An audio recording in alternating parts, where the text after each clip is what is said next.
بسم اللہ الرحمن الرحیم۔ السلام علیکم۔ آپ کو بتاتے چلیں کہ ورک ویزے والے آپ ابھی کسی کو نہ پاسپورٹ دیں نہ پیسے دیں، نہ ہی آپ جو ہے کیونکہ آپ کے پیسے پھنس جائیں گے، 2-2.5 لاکھ 3 لاکھ کوئی لے لیتا ہے، پھر آپ اس کی بجائے آپ یہاں پہ کاروبار کر لیں۔ میں اس لیے مشورہ دے رہا ہوں کہ ابھی جو ہے یو اے ای کے اندر اپنے لوگ تقریباً 1,30,000 تقریباً لوگ بے روزگار ہیں دبئی کے اندر، یو اے ای کے اندر۔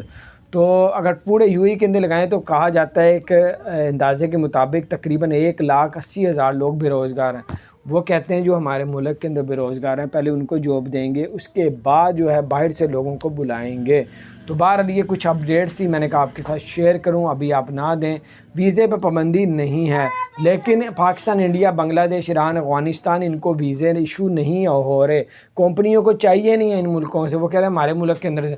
ہاں، اگر کوئی ایسے بندے کمپنی فیکٹری کو چاہیے آفس میں جو لوگ ادھر نہیں ہیں، اور پھر ان کو باہر سے ہی منگوانے پڑیں گے، پاکستان، انڈیا، بنگلہ دیش، ایران، افغانستان۔ اگر ایسا کسی کے پاس ویزا ہے اور ایسی آپشن ان کے پاس پہنچ چکی ہے ویزوں کی، تو اگر وہ آپ کو کہتے ہیں ہمارے پاس کوئی کمپنی پاکستانی انڈین کی کہتی ہے کہ ہمارے پاس ویزے ہیں آپ لے لو، تو آپ لوگ جب تک اس کو ویریفائی نہ کر لیں اس وقت تک آپ اس پہ اعتبار نہ کریں۔ اس پہ آپ لوگ جب کر لیں تو پھر اس کے بعد کریں۔ اپنا خیال رکھیں۔ سب کچھ بتانے کا مقصد ہے آپ کا نقصان نہ ہو، اللہ تعالیٰ آپ لوگوں کو اپنے حفظ و امان میں رکھے۔